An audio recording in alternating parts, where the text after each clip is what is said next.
Nii, tervist kõigile siis. Mina olen Mihkel ja ma räägin teile täna sellest, kuidas ma käisin matkamas ja siis mida ma õppisin sellelt matkalt. Ehk nagu te teate, siis mulle meeldib käia matkamas aeg-ajalt.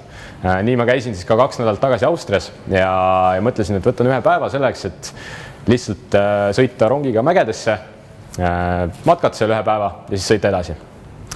Niisiis läksin sinna, jõudsin matkarajani ja matkarada osutus täitsa toredaks. Juba raja alguses olid sellised huvitavad puidust teed kuskil siukse kaljulõhe sees, jõgi voolas all. Sain kõndida nagu mitu kilomeetrit sellised puidust teid, oli jube lahe oli kõndida seal. Ja siis vahepeal ronisin mööda siukest puidust redeleid üles ja suht järsk rada oli ka kohati. Ja tegelikult see rada oli nii järsk, et peale esimest 7 kilomeetrit ma olin roninud juba mingi 700 meetrit umbes kõrgusesse ja siis sel hetkel ma mõtlesin, et ma olin päris väsinud juba ja mõtlesin, et võib-olla ma nagu tervet seda rada tegema lõpuni ei peaks. Võib-olla peaks keerama ühe koha pealt tagasi ja tegema väiksema raja. Ja siis, kui ma jõudsin sinna ristteele, et kas ma nüüd lähen tagasi või lähen otsa, siis mõtlesin, et ei, ma ikka ei lähe tagasi, sest nagu ma olen juba nii kaugele tulnud ja noh, jama oli selles, et lihtsalt pimede peale oli oht jääda, sest 4 tundi oli jäänud ja enamus rada veel ees. Ja siis ma mõtlesin, et vahet ei ole, et küll ma kuidagi sealt ära ikka saan, isegi kui pimedaks läheb. Ja siis ma läksin edasi. Ja hea oli, et ma edasi läksin, et siis hakkasid juhtuma kõige lahedamad asjad. Kõigepealt ma jõudsin ühe suure kalju ääre peale, ehk siis Eestis sellist asja ei saagi näha, aga võib-olla kujutate ette, et siuke suur kalju on 1000 meetrit alla poole. Ja siis ma ronisin mingi kaljunuki otsa. Ja siis tuul puhus kõrvades, ma vaatasin sealt alla 1000 meetrit, kuidas mingid mäed olid all ja kuidas mingid lumepilved olid kõrgemal üleval. Ja siis ma mõtlesin, et vau, et selliste hetkede pärast me käimegi reisimas, nagu seda asja sõnadesse panna, kui võimas see oli seal. Ja siis ma läksin veel edasi, siis läks veel paremaks, usku mind. Ma läksin edasi, ronisin veel 300 meetrit üles poole ja siis ma vaatasin ühel hetkel, et okei, maas on natuke lund. Siis ma kõndisin edasi, vaatasin, puude peal on ka juba lund. Siis ma vaatasin, okei, lumi on nagu igal pool raja peal juba, et enam ei näegi maapinda. Siis ma läksin edasi, siis ühel hetkel ma olin sellises kohas, ma olin keset mingit lumepilve, lumi lihtsalt tuiskas kuskilt kõrvust mööda ja siis ma niimoodi seal ronisin. Ja see punkt, kus see rist seal on, see oli selle raja kõige kõrgem punkt, see oli 1700 meetrit kõrgel ja sinna risti juurde ma ronisingi 4 käpukil, sest nagu tuul oli lihtsalt nii tugev, et püsti seista ei olnud võimalik. Ja siis ma mõtlesin sellel hetkel, kui ma seal ronisin, nägin, kuidas suured lumepilved tuulega tulid seal kalju ääre alt niimoodi tuuleiilidena puhusid lund näkku, siis mõtlesin seal, et vau, nagu ma oleks kuskil filmis, mingis mägironimisfilmis, kus nagu on nagu suht raske juba väsinud olla ja samas lumi tuiskab näkku ja samas ma ikkagi nagu ronin seal. Ja mõtlesin, et vau, see on ikka päris ekstreemne. Aga siis mõtlesin seda, et vau, nagu see on kõige parem matk, kus ma üldse kunagi käinud olen. Ja see oli kõige parem matk siiamaani, kus ma käinud olen. Ja siis ma läksin edasi. Ja edasi läks rada rahulikult, edasi oli umbes mingi 14 kilomeetrit minna. Ja see oli siuke rahulik mäest alla jalutamine pigem. Ja siis umbes selline see rada nägi välja ka. Ja siis sealt mäest tagasi tulles tegelikult, kujutate ette, 27 kilomeetrit oli kogu see pikkus, see on päris pikk maa. Ma olin päris väsinud juba, jalad valutasid ja väsimus oli all, kõht oli tühi. Kossid olid täiesti ribadeks kõnnitud juba, see oli see, mis neist järgi jäi. Ja siis ma mõtlesin, et nagu jube ebamugav või siuke raske on. Samas teisest küljest ma tundsin, et jube lahe on ka kuidagi, nii hea tunne on. Ma ei olnud nagu pikka aega nii hästi tundnud ennast juba, kui sellel hetkel selle matka ajal ja peale seda matka. Ja mõtlesin, et mis toimub, nagu, et imelik, et nagu ühest küljest raske, ebamugav. Tahaks nagu saada juba kuhugi rongi peale ja sooja kohta, aga nagu kuidagi jube hea on olla niisama ka. Ja siis ma hakkasin mõtlema selle peale. Ja siis ma mõtlesin, et see meenutab ühte nagu väga tuttavat kontseptsiooni, see meenutab seda mugavustsoonide kontseptsiooni. Et kindlasti te kujutate ette ka seda oma elust mingit näidet, kus teil on nagu jube ebamugav, aga samas on nii hea, sest te olete mugavustsoonist kaugel. Ja siis ma mõtlesingi, et mugavustsoonis ma seal ei olnud, päris nii hullusttsoonis ma ka ei olnud, et ma oleks kuskilt mäest alla kukkunud ja veerend seal, siis ma oleks ilmselt juba seal punases tsoonis olnud.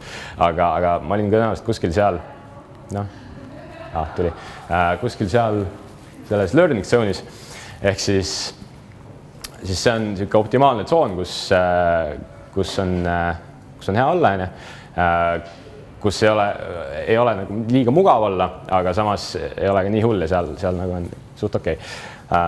Aga siis ma mõtlesin, et see ei saa olla nagu kõik, et kindlasti see peab midagi veel olema. Miks ma tundsin? Mu mõte oli see, et miks ma tundsin ennast nii hästi, kuidas ma saaks seda sama head tunnet nagu iga päev uuesti tekitada, kui ma tahan, sest iga päev ei saa mäe otsa minna, et Nõmme mägi on tore küll, aga noh, seda efekti välja ei anna. Ja siis ma mõtlesin, et kuidas ma saaks seda iga päev nagu tekitada või kuidagi hoida seda head tunnet kauem. Ja siis ma mõtlesingi, et see ei saa olla kõik, et see peab midagi olema veel. Siis ma mõtlesin, loomulikult on seal neurotransmitterid mängus, ehk siis need on sellised ained, mida närvirakud annavad edasi või nagu närvirakkudes need keha neid sünteesib kindlates olukordades ja siis närvirakkude vahel need liiguvad ja need on siis 4 niisugust põhilist neurotransmitterit, mis tekitavad igasuguseid häid tundeid meis. Kohe tunnete ära ka osad neist. Esimesed on endorfiinid, mille eesmärk on siis lihtne. Eesmärk on peita füüsilist valu. Ehk siis kui ma olin seal mäe otsas, siis nagu kas te arvate, mõtlesin selle peale, et kõht on tühi või mis ma homme võiks teha, või kas mu jalad ka valutavad. Süüksed mõtted ei tulnud pähega, mõtlesin ainult, et nagu olla seal selles hetkes ja mis oli väga hea olla selles hetkes, nagu seal mäe otsas ronida. Ja seda täpselt endorfiinid teevadki, et peidavad füüsilist valu selleks, et me oma füüsilise pingutusega lõpuni ei jõuaks, et me ei jääks kuhugi sinna lumehange magama, et me nagu läheks lõpuni, et me ei tunneks seda füüsilist valu. See on see, miks trenni tegemine tundub hea. Nii, mis veel? Siis meil on kõige kuulsam nendest ilmselt on dopamiin. Dopamiini toime on ka lihtne, selle eesmärk on see, et me saaks asjad tehtud lihtsalt. Saame to-do listist mingi asja maha tõmmata, dopamiin kohe laes. Võtame mingi suure asja ette, teeme väikesteks tükkideks, teeme ühe tüki ära, jälle dopamiin, nii hea tunne. Siis sööme sööki, isegi söögi söömisega saad väikse koguse dopamiini iga kord. See on sellepärast hea, et kui me saame sööki, siis me oleme motiveeritud otsima sööki juurde selleks, et ellu jääda. Väga kasulik funktsioon. Ehk siis samamoodi see on see, miks dopamiin on siis seotud motivatsiooni ja keskendumisvõimega mingite ülesannete tegemisel. Mis veel dopamiini annab? Näiteks see, kui keegi saadab teile notification, keegi kirjutab teile, siis tahate kohe lugeda seda, kohe saada selle pisikese dopamiinidoosi kätte jälle. Lugeda mingit newsfeedi Facebookis üles-alla scrollida, siis vahepeal väsid ära, siis puhkad scrollid edasi. Nii hea. Ja see ongi sellepärast, et dopamiin on nii hea ja see tekitab sõltuvust. See on nagu üks selliseid, kõik hullemad, sellised halvad ja head sõltuvused ongi seotud just dopamiiniga. Ja sellega on nii. Nende 2 neurotransmitteri puhul on see hea, et selleks ei ole mitte ühtegi teist inimest vaja. Neid saad üksi oma asju tehes, saad kõik need kätte, kui sa lihtsalt õigeid asju teed. Ülejäänud 2 on selles mõttes keerulised, et nende jaoks on vaja teisi inimesi ka. Üks neist on serotoniin.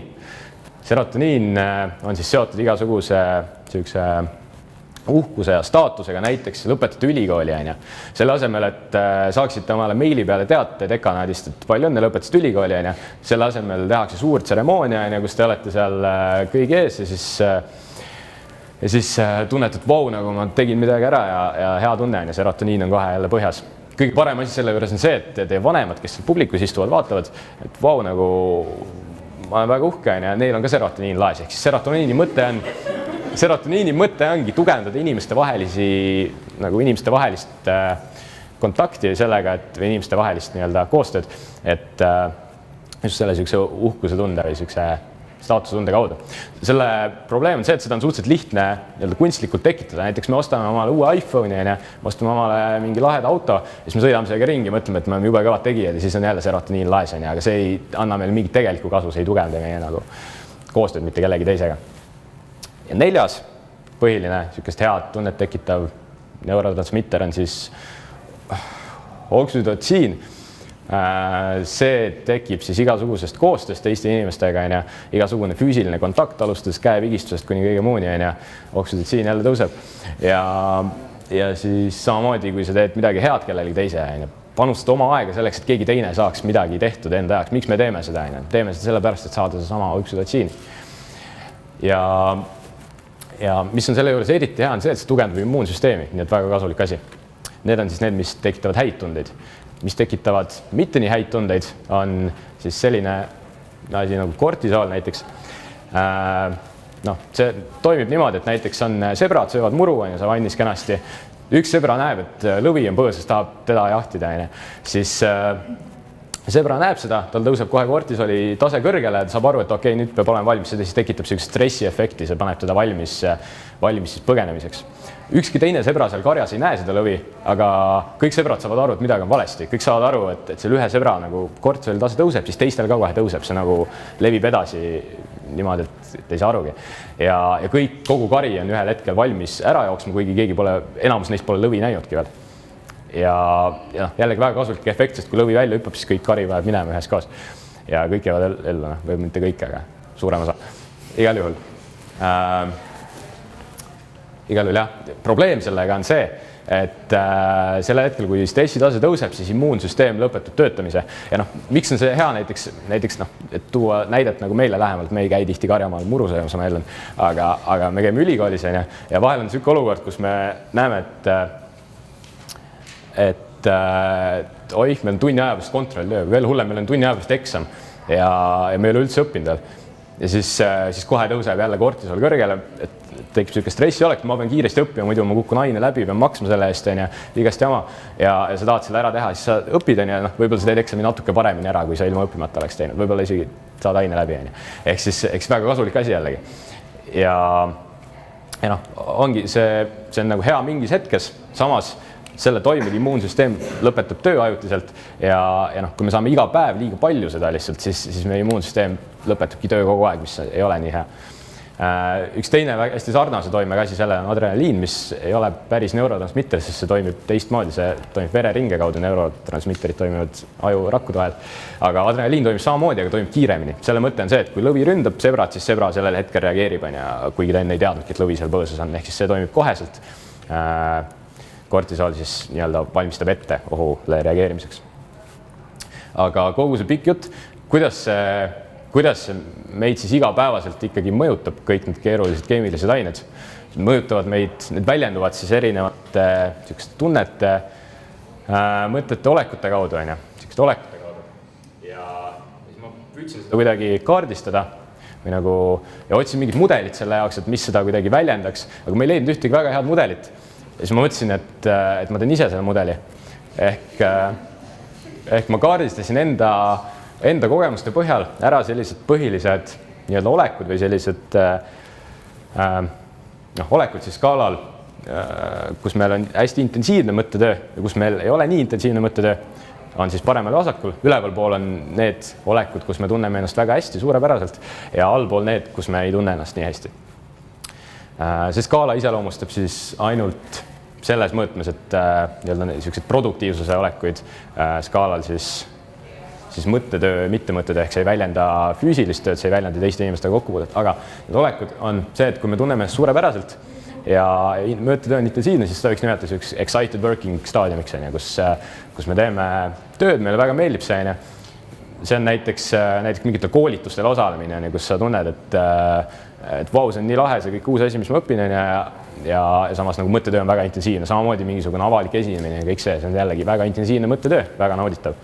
Nüüd, kui see nauditavuse tase on natukene väiksem, aga siiski väga hea, see on niisugune rohkem nagu igapäevaste tegevuste raames, aga siiski väga palju asju saab tehtud, mõttetöö on intensiivne, teed asjad ära, high performance. Nüüd, kui mõttetöö on siiski intensiivne, aga mitte nii hea enam, siis see on juba stress. Siis on see, et meil on liiga palju asju või liiga rasked asjad, mida me ei saa piisava ajaga lihtsalt tehtud. Nüüd, kui me sealt vähendame stressitaset või seda mõttetöö intensiivsust, siis me jõuame niisuguse staadiumisse nagu multitasking või monkey mind võib seda nimetada ka, kus me nagu tähelepanu ei püsi üldse paigal, teeme hästi palju asju, püüame tehtud saada ja mõttetöö on keskmise tasemega selles olekus. Nüüd mõttetöö veel väheneb, siis me oleme väsinud laisad ja hommikul ärkame, ei saa päev hästi käima, siis on just see lihtsalt liiga vähe unetunde, siis see olek on suhteliselt kerge tekkima. Nüüd, kui jääda sinna samasse vähese mõttetöö nurka ja püüda mõelda, mis siis positiivsem versioon sellest võiks olla, siis see on näiteks see, et me läheme toast välja, me läheme kuhugi sauna õhtul, me läheme võtame sõpradega õlle kuskil baaris ja siis on mõttetöö samamoodi on nagu ei ole nii intensiivne, aga siiski tunne on juba parem. Ja eriti on tunne siis, kui meil on niisugused, eriti väljendub see näiteks reisides, kui me reisime ringi, sõidame mingi bussiga, rongiga, lennukiga, see ei nõua väga palju mõtlemist või keskendumist meie jaoks, aga me tunneme väga hästi ennast, meil on niisugused loomingulised mõtted tihti hakkavad tulema sellises olukorras, kus ei ole niisugust suurt pinget peal. Ja nüüd, kui sellest olukorrast siis hoida ikka positiivsemasse nurka ja suurendada intensiivsust, siis me saavutame niisuguse keskendunud tööoleku või siis flow võib seda nimetada ka. Flow on täpselt vastand sellele multitaskingule, kus me ei keskendu üldse, siis flow on keskkonnamine maksimaalne ja kui me sealt suurendame veel intensiivselt mõttetööd, siis me jõuame tagasi sinna excited working usse. Ja siis te mõtlete tõenäoliselt praegu, et nagu okei, tore mudeli küll, aga kuidas see päriselt kasulik on? Ja päriselt on see kasulik niimoodi, et kui me saame nagu kaardistada ennast, kus me mingis hetkes, kus me seal skaalal oleme ja kuhu me tahame jõuda, siis on suhteliselt lihtne leida see meetod, kuidas me sinna jõuda saame. Aga kõigepealt enne seda tegelikult me saame määratleda ära või vaadata lihtsalt, et kuidas need samad neurotransmitterid siin näiteks on. Siit on näha sellist mustrit, et dopamiin on seal üleval. Positiivsete tunnete juures on ja kortisol on seal, kus meil on mõttetöö intensiivsem. Endorfiine siia ei saa panna, sest see skaala ei väljenda füüsilist pingutust. Oksüdotsiini ei saa siia ka panna, sest see skaala ei väljenda inimestega kokkupuudet, aga see väljendab väga hästi produktiivseid tööstaadiumeid. Samamoodi võib panna selle mudeli siia, siis me näeme, miks on just learning zone'is hea olla, sest seal on lihtsalt hea olla. Comfort zone'is väga midagi ei toimu, danger zone'is on juba ka halb olla. Ja siis seesama, et kuidas see mudeli siis kõige rohkem kasulik on, ongi see, et sa saad vaadata, kus sa oled, kuhu sa tahad liikuda ja kuidas sinna liikuda. Näiteks sul on mõttetöö ei ole väga intensiivne, aga sa tahaks teha mingit nagu keskendumist nõudvat tööd rohkem. Selleks ei ole väga head naturaalset meetodit, selleks kõige lihtsam on see, et näiteks joo kohvi või tarbi mingid stimuleerivaid aineid. Ehk siis see on hea viis liikuda skaalal niipidi. Aga teistmoodi võib skaalal liikuda näiteks, kui te olete siin all, tahate liikuda ülespoole, siis selleks on hea meetod, et stressist nagu üles saada, on see, et mis on stress, on see, et kui meil on liiga palju asju, liiga vähese ajaga teha, siis ongi see, et näiteks siis vähenda ülesannete raskusastet või suurenda aega, alati ei saa seda teha, aga teoorias kõlab hästi.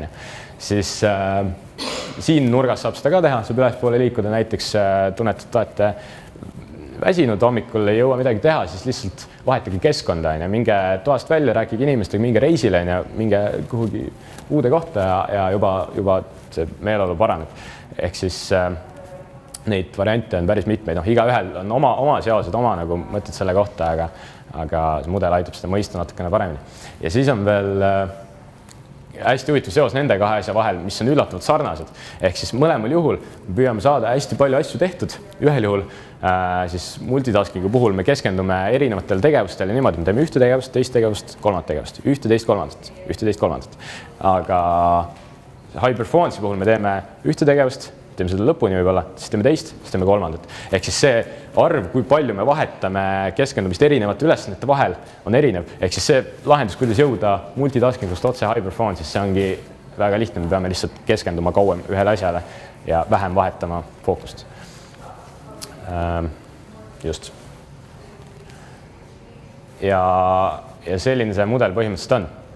Aga et kõik oleks nagu täiesti arusaadav kõigile, et ei oleks mingit tunnet, et ma siin mingit ümarat juttu niisama räägin, siis loomulikult ma tegin sellest ka valemi. Ja see valem töötab. Nii et see on minu poolt kõik ja aitäh teile kuulamast.